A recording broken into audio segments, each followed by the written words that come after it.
In today's video, I'm building an entire high school out of Lego. It has multiple floors, tons of classrooms, and a lot of different details. It's built on a total of 6 base plates. I didn't want this to just be any regular old school. This one has a dark secret. It's slowly being taken over by interdimensional aliens from outer space.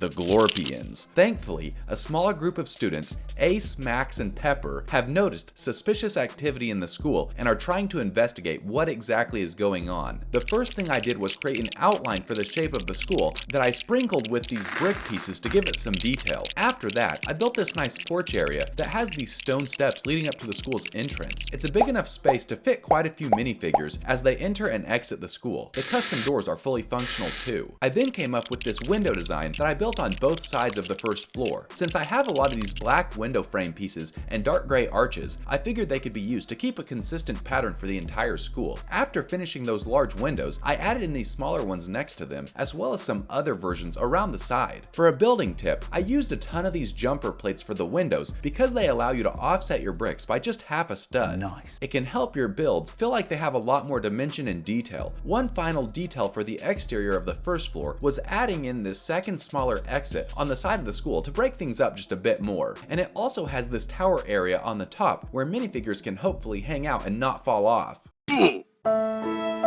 I got the idea for the second exit from the Monster Fighters Haunted House set that has a similar exit on its side. That set is one of my all-time favorites, but I unfortunately never got it. On the other side of the school, I also included this storage box that our gang of investigators are using to hide their pieces of equipment, like this alien detector ray. I then moved on to the interior. Upon entering the school, you'll find a hallway leading off to all of the various classrooms. Sprinkled in the hall, you'll find all of the various cliques of students. Down to the far left, you'll find a row of lockers. This locker is actually a secret entrance into the science lab classroom. Wow! For that room, I used a white color scheme to make everything feel cold and scientific, and I included a lot of these cabinets and drawers for the classroom's various experiments. The teacher is Mrs. Vega, who's been extremely suspicious lately. She even puked up green slime in the middle of class, not only grossing out the students, but making our team of investigators highly suspicious of her, even though she just blamed it on sloppy joes. What the students don't know is that she's already been infected and is an alien-human hybrid. When the students weren't in class, she even took the class pet, Mr. Nibbles, and threw him into the molecular transmutron,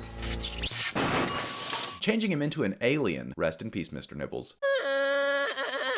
Down on the other end of the school, you'll find Mr. Clark's history classroom. Unlike Mrs. Vega, he hasn't been infected by the aliens, but the other teachers find him to be odd because he's always talking about conspiracies and mysterious events. He even uses one of his classroom bulletin boards to try to connect the dots between all of his wild theories, but little does everyone know that his latest concerning an alien invasion is actually right. He's not mean-spirited like Mr. Crocker from Fairly OddParents, and the students enjoy getting him off on wild tangents instead of classwork. For a bonus fact, I based Mr. Clark's mystery bulletin board off of the wall of crazy trope that is in a ton of movies and television shows. They are usually featured in detective shows when an investigator has gone off the deep end with their theories, or when a character has completely lost their mind, thinking that everything is connected. Across the hall, you'll find a band room that features multiple instruments. My favorite is this custom piano build that is so big that it just barely fits in the room. I actually made that piano for one of my Lego Goosebumps episodes. You'll also find other instruments such as guitars,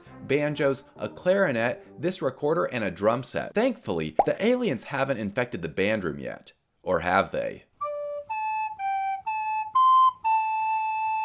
Moving right along, our next room is the cafeteria, where the students can hang out and enjoy some delicious food, or so they think. What they don't know is that the lunch ladies have already been infected and are working for the alien overlords, serving up dishes such as radiated pizza that will slowly transmutate you into an alien-human hybrid. I made this serving area that has these clear pieces on it that I tried to make look like a buffet or serving area that you might find in some kind of school. I also added these menu pieces at the back and put these milk cartons and juice boxes in freezers because that's how so many schools have them. Back on the other end of the school, we have another important room, the library. I stacked it up with a ton of bookcases that use jumper plates as books. The librarian is Mrs. Redmore, and sadly, she too has been infected by the aliens. Once one of the favorite teachers in the school, she now serves the Glorpians by scanning the library's books into the aliens' database as they seek to learn more about the humans' culture and more effectively infiltrate the world. Besides the bookshelves and this scanning station, I I also included this old boxy computer. Another essential room for every school is a bathroom, so I've built one here. My version includes 2 stalls, each of which have swinging doors. I use those wall pieces that are hollowed out to give each stall's interior more room than regular bricks. I built the stalls out of the wall so that they would have that awkward space above the floor that really cuts down on your privacy. I also included this sink, but Tommy doesn't wash his hands. What? Don't be like Tommy. If you're doing it, stop it. Get some help. Also, police flush. I also made a principal's office. Principal Hoover receives messages from the Glorpians through their hologram technology, and even sometimes uses alien technology on the students. One time, a student tried running out of the office, but sizzled into a pile of goop by this alien ray gun. For a final touch, I added in this secret base where you'll find some supplies as well as this dude. Before moving on to the second floor, I also want to show you all this fully custom school bus. It's built up to minifigure scale and is able to fit 20 students inside as well as the bus driver. It also has this emergency exit built in, complete with the red handle on the inside.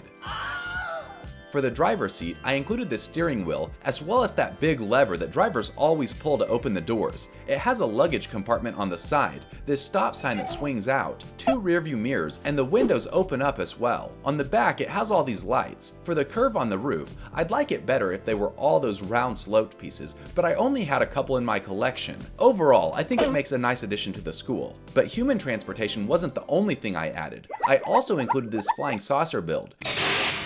It's far smaller, holding only a single alien, and the only slightly complicated part of the build was having those large round ring pieces each building out in opposite directions to give it that signature flying saucer look. Almost all of the pieces for this flying saucer came from a single set, the LEGO Galaxy Squad Hive Crawler. In our story, the aliens have hidden their saucers on top of the school and use cloaking technology to make them disappear. Back to the school, I made the interior of the second floor smaller so that I could include this balcony area for minifigures to walk back and forth on with this railing for safety. To get to the interior, you simply lift off the roof. Inside, you'll find a couple more areas. I made this section as a student lounge or esports club where students can hang out and play video games, using these cylinders as beanbag chairs. That space leads into this art classroom area. I couldn't help but make the teacher Bob Ross. Hello, I'm Bob Ross. So he's teaching everyone how to make happy trees. The students are working on various projects, such as practicing pottery by making cups and painting pictures. Becky used to be happy making joyful artwork, but she's never been the same after watching her pet Porky get abducted by the flying saucer. Now, she sadly keeps to herself, scribbling drawings of the flying saucer and of the abduction. Back down the hall, you'll find a split area. Half of it is a computer lab where our gang of investigators are researching the aliens on these computers, and the other is a gym with various pieces of workout equipment. I made this dumbbell rack using these wheel pieces. Yeah, buddy! And also this bench press. Go, baby! Go! My favorite piece though is this custom treadmill that's fully functional and just the right size for a minifigure.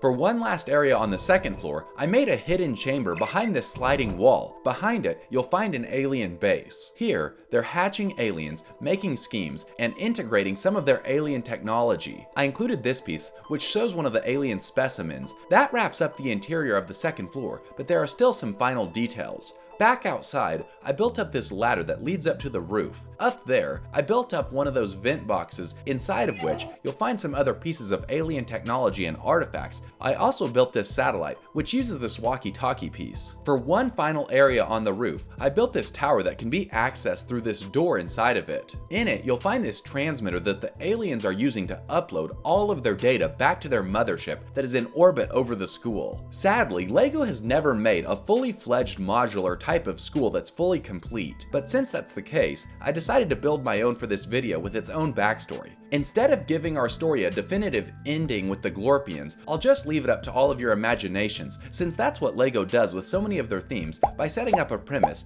and then letting you have fun with it through your own ideas. If you have any thoughts or opinions, please share them down in the comments, and until next time, see you later.